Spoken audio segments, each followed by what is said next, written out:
Olá, meus amigos. Bom dia, boa tarde, boa noite a todos. Estamos aí começando mais um Round Table Forever, a mesa redonda da música pesada, com esse quadro maravilhoso chamado Round Table Classics, onde comentamos clássicos, álbuns importantes para a música em geral, álbuns importantes para nós.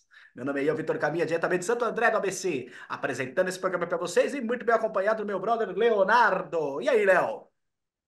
Tô Leonardo, cara, tô Leonardo aqui na freguesia, derramando feiura mais uma vez, o tradutor que se lasque com as minhas gírias, entendeu? E tamo aí, velho, para resenhar mais um rock de clássico, entendeu? Do clássico, que é clássico. Exatamente, esquecido de anunciar, estamos aqui encerrando agora o nosso especial Hard Rock anos 70 com ó, esse é doido esse aqui, hein? Tem coisa para falar. Antes vamos apresentar o senhor Raoni, diretamente da Zona Oeste. Como é que está, Raoni?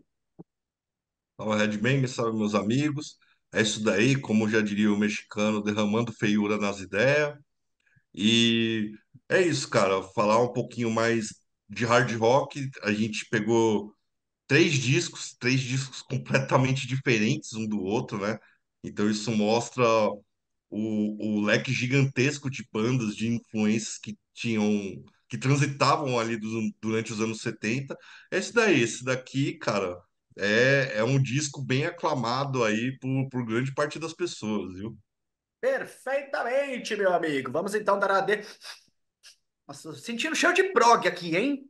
Acho que vai Ah, ter alguma não, coisinha ó, assim. Seu Leonardo, por favor, dê a deixa. não, mas não é tão prog, vai, não é tão prog, poxa vida. É o disco, é o Argus, do Wish Boniest, cara. É um disco sensacional. Um disco, cara, que eu vou dizer, eu conheci ele num tempo assim bem recente, cara. Não faz muito tempo que eu ouço esse disco. Quer dizer, deve fazer uns 10 anos que eu conheci esse disco. E justamente por essa aclamação do pessoal, entendeu? Muita gente do heavy metal falando que tinha se inspirado como referência, entendeu? E muita gente falando que é um disco clássico, meio que um cult, né? Um disco cult aí dos anos 70 e pá. E aí eu fui ouvir. E quando eu ouvi da primeira vez, eu não entendi nada. Eu falei assim, que metal? Como assim esses caras ouvem esse disco como referência para música pesada, né? Pensei eu da primeira vez que ouvi. E achei o disco estranho da primeira vez. Mas depois eu pirei no disco. E piro até hoje, agora não tem tempo ruim. Para mim é um descasso, um clássico. Porra, isso que é legal, né, velho? Não é tudo dos anos 70 que a gente conhece lá atrás, quando a gente começa a ouvir as coisas. E esse é um disco que eu ouvi, vai, nos últimos 10 anos e depois que ele pegou, já era, bicho. E a partir daí que eu também comecei a identificar essas qualidades, essas referências que a galera acabou puxando mais pra frente dentro da música pesada, por assim dizer. E são várias até, mesmo não parecendo a princípio. Porque o disco tem realmente um ar de progressivo, como o Ian falou, principalmente pelo tamanho das músicas, são músicas longas, inclusive, e muitas passagens acústicas durante o disco. O disco inteiro tem muita passagem acústica, violão, guitarra acústica. Então, a princípio, eu acho que as primeiras referências vêm de progressivo e folk mesmo, na verdade. Eu acho que essa é a primeira impressão que esse disco causa. É um disco agradável, ele obviamente é o menos pesado desses três que a gente comentou nessa trinca aí, é o disco menos pesado, só que ele tem essa riqueza de arranjos, né? Ele é um disco muito bem trabalhado dentro dessas passagens acústicas, e são músicas longas que elas vão ficando um pouco mais pesada ao longo da música em si, do clima, e é um disco mais climático, um disco mais atmosférico dentro desse rock and roll que a banda já tinha, é o terceiro disco da banda, né? Uma banda inglesa de rock and roll, não dá nem para dizer que é uma banda de hard rock, é uma banda de rock and roll clássico, né? E cara, eles conseguiram, primeiramente, eu acho que é legal falar isso porque essa atmosfera desse disco, que eles conseguiram um clima meio épico dentro do rock and roll. que é uma coisa meio diferente, meio diferenciada do que tinha na época.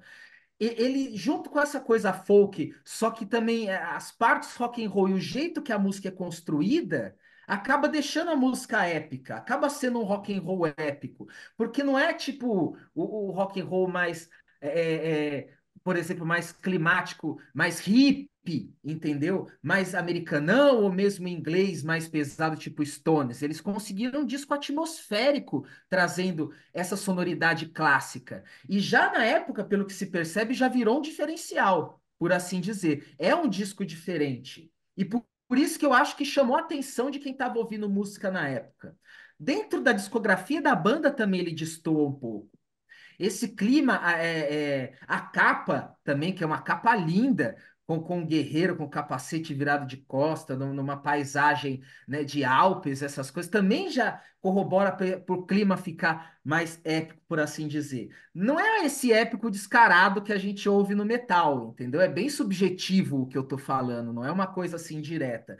Mas essa já é uma característica por si só que as bandas pesadas como referência, mencionam esse disco do Wishbone Ash, principalmente Iron Maiden ali, e fica muito claro isso quando você mistura isso com Jethro Tull e uma distorção.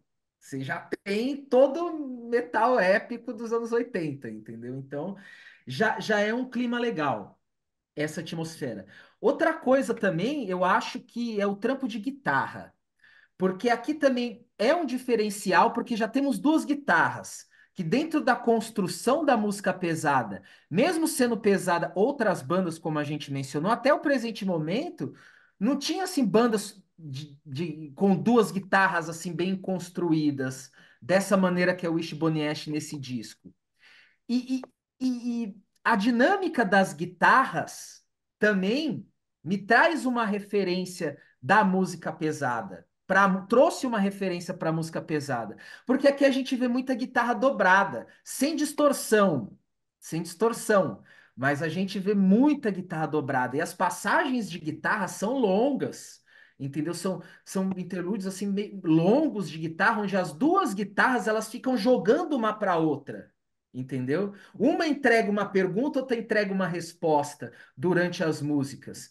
E isso por si só já é uma puta característica que veio se perdurar dentro da música pesada.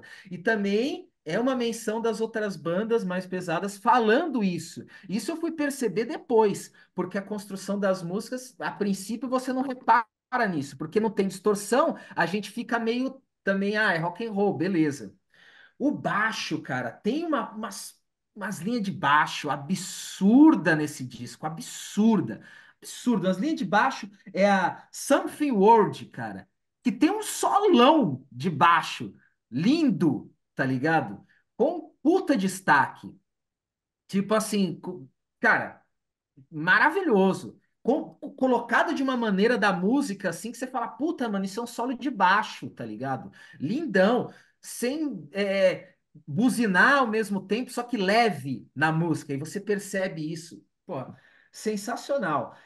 Os vocais são ótimos, cara. Aí já é uma coisa mais classicona mesmo, mais tradicional, onde eles dividem bastante o vocal. Então também isso traz uma atmosfera interessante para a banda, porque os vocais são leves, são bem leves e geralmente são dois vocais. Sempre juntos ali, hora que tem o vocal principal se destaca, beleza, mas no decorrer das músicas são os dois vocais fazendo um puta de um efeito folk, né? Com certeza clássico, que é uma referência por aí, dando um puta tom para esse disco. É, cara, e eu pirei nesse disco, é um baita de um clássico. E para finalizar, a temática da banda também traz esse clima, né? De um clima mais épico. A gente tem, porra, The King Will Come. E aí que eu vejo que a musicona mesmo do disco, que para mim a melhor música é um clássico por si só, que é o Warrior, cara. Que na Warrior, eu acho que aí ela tem um pouco mais de peso, ela é uma música mais intensa, uma música mais curta, entendeu? E que consegue trazer todo o clima que o disco começou lá atrás, no lado A, ela vem, entendeu? E ela consolida o disco, porque ela é uma música mais rápida, um pouco mais pesada, com uma temática fodida e que ainda traz esse clima épico já mais evidente, não tão subjetivo quanto nas anteriores. E para mim, um descasso, cara. É muito diversificado, com um arranjo sensacional. E, cara, me pegou de jeito. Puta discão maravilhoso, cara. Que descoberta legal. Maravilha, que legal, man. Raoni, vamos lá. Argos Panoptes, esse é o nome de um gigante grego que tem 100 olhos. E eu sempre me perguntei o que, que tinha a ver com Argos do Ishiboniashi, né? Não tem nada a ver, porque eles puxam até mesmo na temática para algo mais medieval, né? Medieval. Uhum. Algo. Não que deixe de ser europeu, né? A Grécia, de certa maneira, ainda faz parte da Europa, mas não tem muito a ver com a temática do disco. Cara, chegar no Argos não é uma tarefa das mais difíceis, né? Porque uma vez que a gente curte heavy metal, a gente curte a Twin Guitars, a gente meio que tem por obrigação, né? Dentro da gente, de certa maneira, saber de onde veio, né? Quem começou com essa parada de duas guitarras, como nós conhecemos hoje em dia. Mas é um caminho um tanto difuso, né? Ninguém nunca acompanhou tão de perto para falar, ó, veio daqui, começou dali e tal.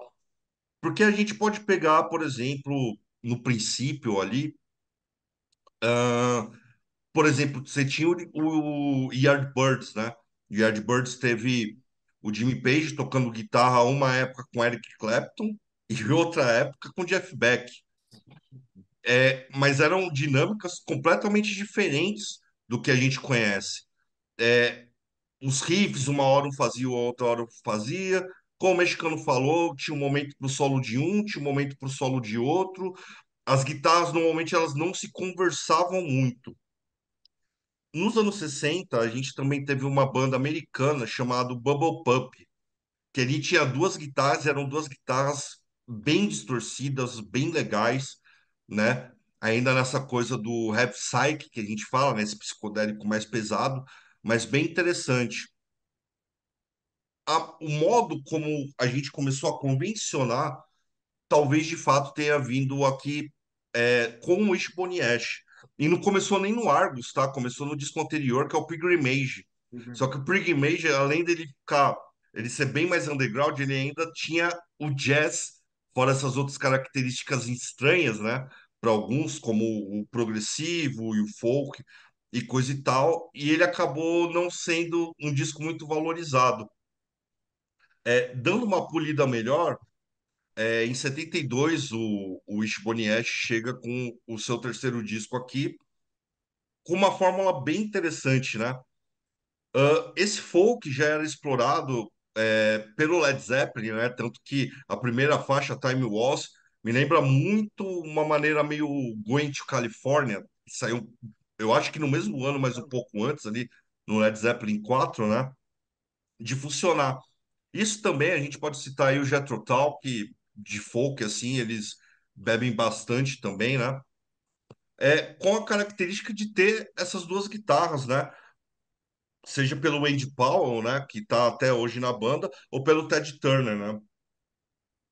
Ahn, e a desenvoltura deles é muito legal, mas é como o mexicano falou, é longe ainda do que a gente convencionalmente acaba tendo a ideia da Twin Guitars, que de fato iria vir 2 anos depois.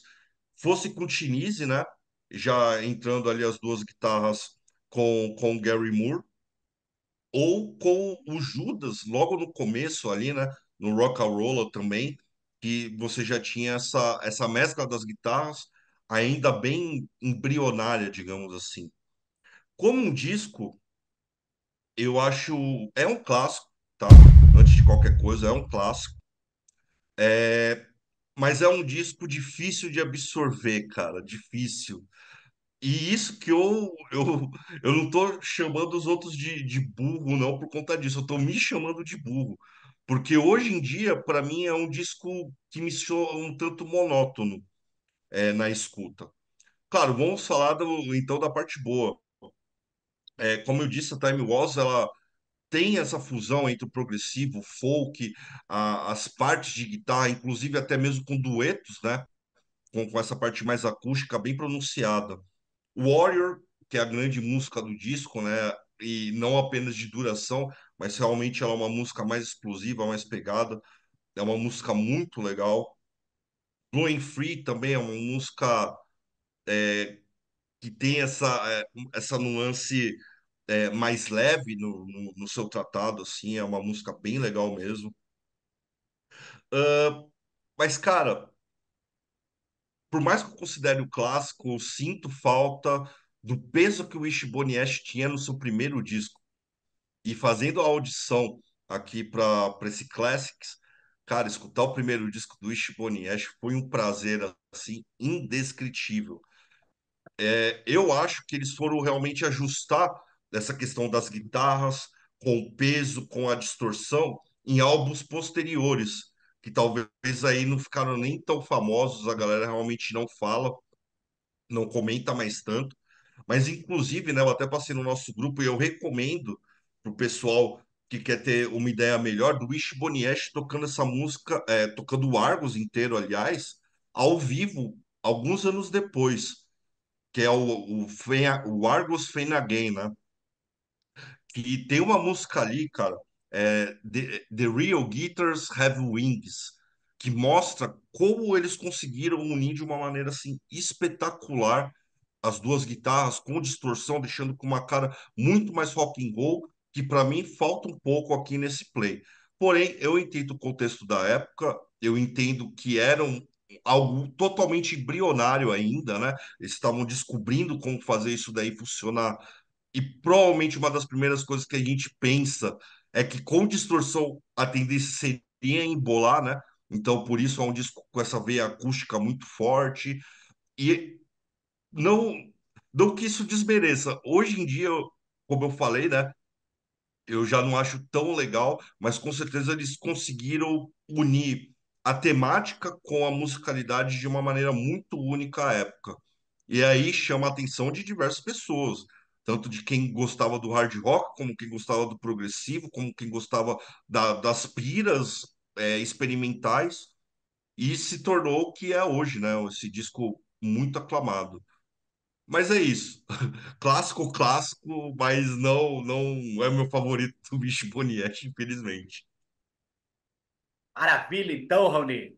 Bom, vamos lá, meus amigos. Nossa, bem legal, velho, ver vocês falando assim, dando as opiniões de vocês, principalmente porque, bom, os dois mesmos já anunciaram, o Argos não é um álbum fácil. Eu não manjo nada de Wishbone Ash, exceto o Argos. O Argos eu tenho uma história muito interessante com ele, porque, olha, faz tempo, viu? Isso há mais de 10 anos. O mexicano falou que conheceu ele faz uns 10 anos, então talvez eu tenha pegado um pouco antes, por conta de um amigo meu, na época que eu morava na Casa Verde, ele toda hora ia em casa, né, pra gente tomar cerveja, ficar ouvindo música, e teve um dia que ele chegou e jogou o Argos assim, ó. Ó, ouve aí, mano. Depois você me dá a sua opinião. Acho que você não vai gostar, mas ouve pra você falar. Queria saber a minha opinião, tá ligado? Sobre isso, uma cota atrás, mano. Tipo, numa época, isso deve ter sido 2008, 2009. Porra, eu tava ouvindo o Evil Dead em 2008, 2009, tá ligado? Não sei se eu tava muito na vibe pra pegar alguma coisa assim. E eu achei interessante já o álbum desde o início, só que como o embrionário, assim, que o Raoni comentou, esse embrionário tava dentro de mim, tá ligado? Porque depois que eu ia começar a entrar a pirar, tá ligado? Num tipo de música, tanto dos anos 70 quanto mais progressivo. Ali naquela época, 2008, 2009, eu ouvia uma coisa ou outra só. E a partir disso, tá ligado? O Argos ele sempre foi um álbum que ele foi me acompanhando durante todo esse processo de descoberta de banda dos anos 70. Eu sempre acabava colocando ele de novo porque eu nunca tinha uma opinião formada sobre ele. Assim como na própria, no caso que eu acabei de falar, eu também não tive na hora. Eu falei, meu, não sei, mano, não sei se eu gostei disso aí ou não, que parece legal, às vezes não. E vou te falar, até hoje, meus amigos, eu tenho um pouco de dificuldade em entender. Apesar que hoje as coisas elas já estão um pouco mais claras, entende? Porque eu tenho os meus valores e aquelas coisas que eu considero como certo e como errado dentro do meu gosto particular. É assim, para mim esse álbum é uma junção de prog, é uma junção de folk e uma junção de hard rock. bem explicado, estruturalmente falando, da maneira que vocês já falaram, então eu não vou ficar voltando repetindo sobre as guitarras dobradas, aquilo que vocês já disseram. A minha questão, eu acho que o meu problema principal é sobre o excesso de parte acústica, que para mim, cara, não é todo dia que eu tenho a paciência para ouvir isso. Por um outro lado, as partes de linha de guitarra, quando elas entram, entendeu? Elas parecem que elas trazem para mim uma nova visão, tá ligado? Um tipo de perspectiva diferente do que a banda tinha a oferecer. E aí eu achei muito interessante que o Raoni comentou agora, né? Que a banda também poderia estar experimentando, apesar do álbum ser considerado um clássico e o mais famoso deles, né? Como eu não Uhum. conheço o resto da discografia da banda, eu não tenho nem sequer como fazer a comparação, porque eu ainda tô nesse, né? Eu quero ouvir os outros, deixa eu entender um pouco esse melhor para poder cair para os outros depois. Cara, esse álbum, ele abre com uma faixa que eu acho espetacular, que ela se chama Time Was. Essa música ela é de uma grandiosidade, inclusive, aí eu digo sobre essa música, sobre a parte dela completa, tá? Desde a parte inicial até quando entra um pouquinho mais de peso depois. Uma das letras mais legais que eu já vi na minha vida, velho. A letra dessa música, ela é linda, vale a pena dar uma conferida, saca? Acompanhando com todo o clima que a música vai desenvolvendo conforme você vai ouvindo. Cara, que som, velho. E o mexicano comentou das linhas de baixo. Curioso, o Raoni que eu achava que ia falar mais, não puxou essa, né?